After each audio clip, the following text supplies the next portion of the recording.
Salut, c'est Jérémy, j'espère que tu vas bien. Alors, j'ai fait une formation, ça s'appelle la pompe à fric. Si ça t'intéresse, c'est le premier lien en description de cette vidéo et c'est une formation dans laquelle je t'explique tout ce qu'il faut faire pour récupérer de l'oseille qui devrait être dans ta poche, mais qui malheureusement n'y est pas. Donc, on va travailler ensemble pour que tu puisses le récupérer parce que c'est ton dû, tu y as droit. Voilà, t'es pas en train de quémander ni de réclamer, c'est à toi, ça devrait être dans ta poche. Regarde, c'est le premier lien en dessous. Des assurances vie en déshérence, c'est une catastrophe parce qu'en France, c'est quelque chose qui représente des milliards d'euros que personne ne réclame. Écoute bien cette vidéo parce que ça pourrait peut-être te concerner. Voici une petite histoire qui est une histoire tout à fait similaire à celle qui se produit des tas de fois chaque année en France. Une dame, 54 ans, elle découvre qu'elle est bénéficiaire d'une assurance vie. Voilà. Elle le savait pas, mais il s'agit d'une personne de sa famille, enfin pas famille directe, mais peut-être un parrain, tu vois, voilà, ou un ami, qui lui a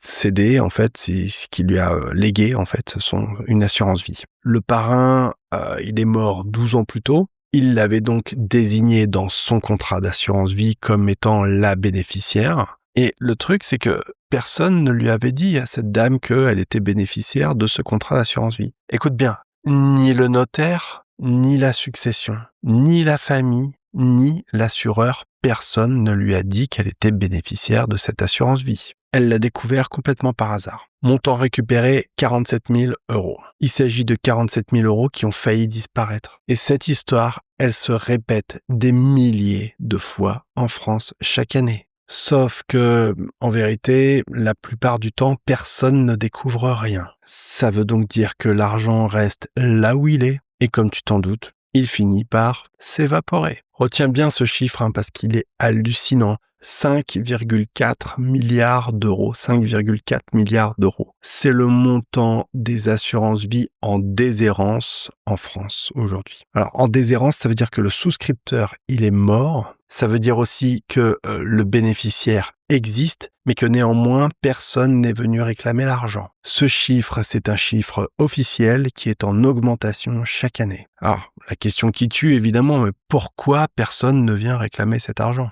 Pourquoi ces milliards dorment-ils ? Eh bien, tout simplement parce que les bénéficiaires ne savent pas qu'ils sont bénéficiaires. Et c'est justement en cela que ça te concerne peut-être. Il est possible qu'il y ait une personne de ta famille ou un parent ou un ami qui t'ait désigné bénéficiaire d'une assurance vie et que ce soit passé à la trappe et qu'au moment de faire l'inventaire, eh bien, ça n'ait pas été trouvé, ce truc-là. Ça ne soit pas apparu. C'est-à-dire que quand tu souscris à une assurance vie, il faut que tu désignes un bénéficiaire. Ce bénéficiaire, ça peut être ton conjoint, ça peut être tes enfants, ça peut aussi être un neveu, ça peut être une nièce, un filleul ou même un ami proche. Et cette personne n'est jamais prévenue.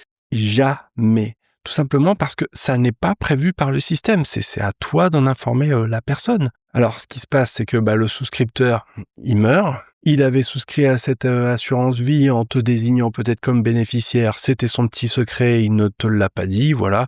Il se dit, voilà, ça lui fera une petite surprise pour au moment où je serai décédé. Et personne ne lui dit. Personne ne te le dit peut-être. Et du coup, le bénéficiaire, il continue de vivre sa vie comme ça pendant des années sans même savoir qu'il y a peut-être 20 000, 30 000, voire même beaucoup plus qui devraient lui revenir, qui devraient être dans sa poche. Imagine, peut-être il y a 50 000 euros qui t'attendent quelque part et tu ne le sais pas. Et les années passent et cet argent, il continue à rester dans les caisses de l'assurance vie. Voilà. Alors tu vas te dire, oui, mais le notaire, il est là pour ça. C'est son taf. Et en théorie, oui.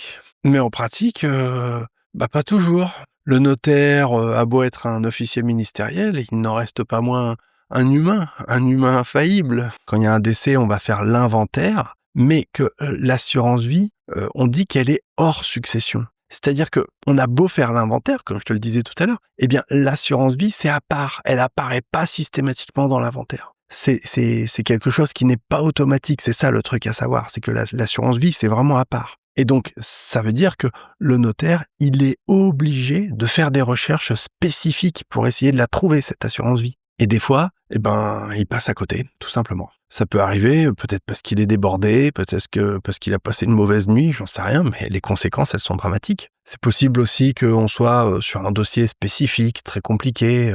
Mais le résultat de ça, c'est des contrats d'assurance vie qui échappent littéralement à la succession. Voilà. Alors tu vas me dire, oui, mais il y a l'assureur. Bah oui, tu te dis, on peut compter sur l'assureur pour nous retrouver. Eh bien, tu sais quoi? L'assureur, sa seule obligation, c'est d'envoyer un courrier à la dernière adresse connue. Or, toi et moi, on sait bien que dans une vie, on va déménager 14 fois, enfin je veux pas dire 14, mais beaucoup, voilà. On a des vies qui changent, on se marie, on divorce, on se remarie, on change de nom, etc. On change de région, on change de pays parfois. Et l'autre, il t'a envoyé un petit courrier. Le petit courrier, s'il revient avec noté NPAI, ça veut dire n'habite pas à l'adresse indiquée, bah voilà, c'est tout, merci, au revoir. Le dossier sera classé. Pourquoi? Parce que il n'est pas tenu de lancer des recherches plus poussées.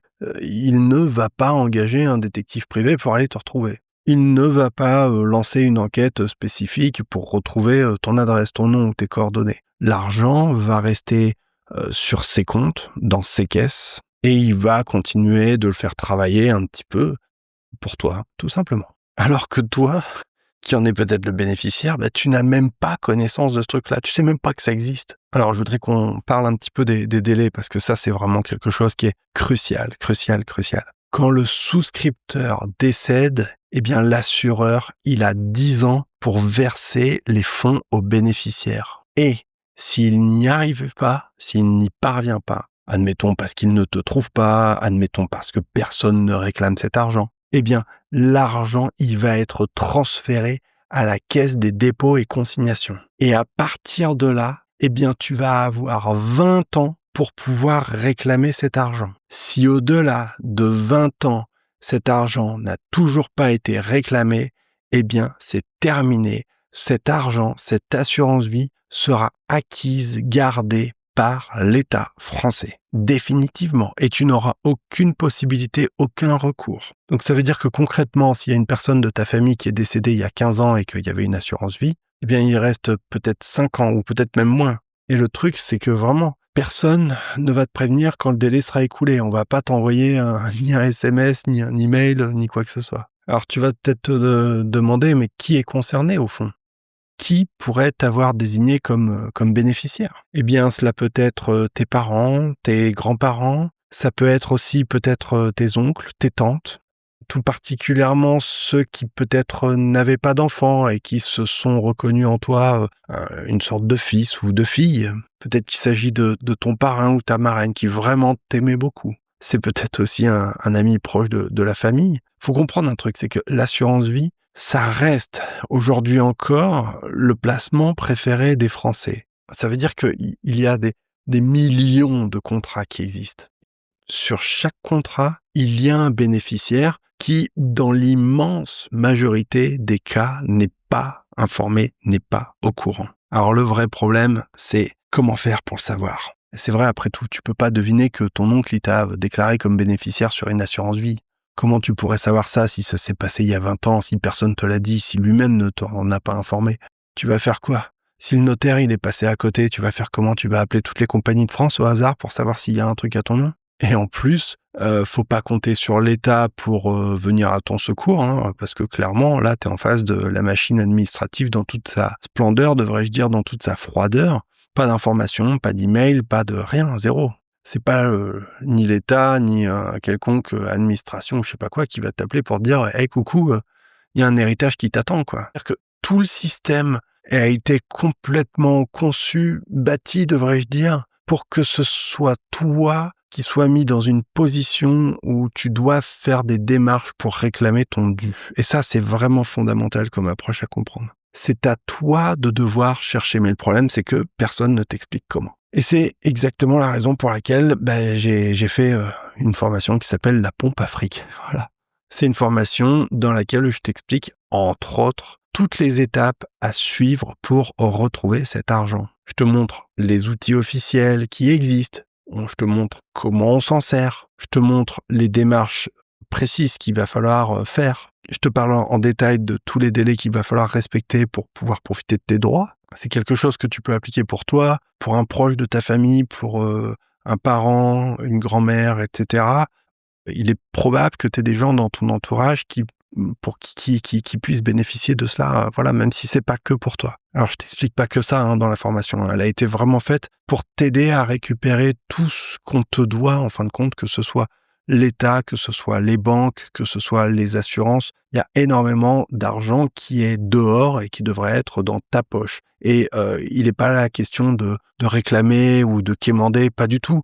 C'est ton dû, tu y as droit parce qu'il y a des lois qui disent que tu y as droit, ok? On parle aussi très en détail de tout ce qui va être autour de prestations sociales, etc., de tout ton fric que tu devrais avoir, hein, voilà. Donc on va activer la pompe à fric et tu vas le récupérer. Si ça t'intéresse, c'est le premier lien en description de cette vidéo. Retiens ce chiffre, hein, 5,4 milliards d'argent dehors sur les assurances vie. C'est de l'argent qui n'est pas réclamé, c'est de l'argent qui est dehors et c'est des bénéficiaires qui sont lésés de ce qu'ils devraient pouvoir, de ce qui leur appartient en fait. C'est des notaires qui passent à côté, les notaires sont des humains. C'est des assureurs qui n'en ont strictement rien à carrer et qui vont pas aller chercher après toi. Et puis c'est un compteur qui tourne en silence. Et c'est un manque, c'est une privation aussi pour toi. Donc voilà, mon conseil vraiment, n'attends pas. Va voir le lien, ça pourrait peut-être t'aider et te donner envie d'aller plus loin pour récupérer ce pognon. Et beaucoup plus aussi, hein, on se limite pas à ça. Je te souhaite une bonne journée,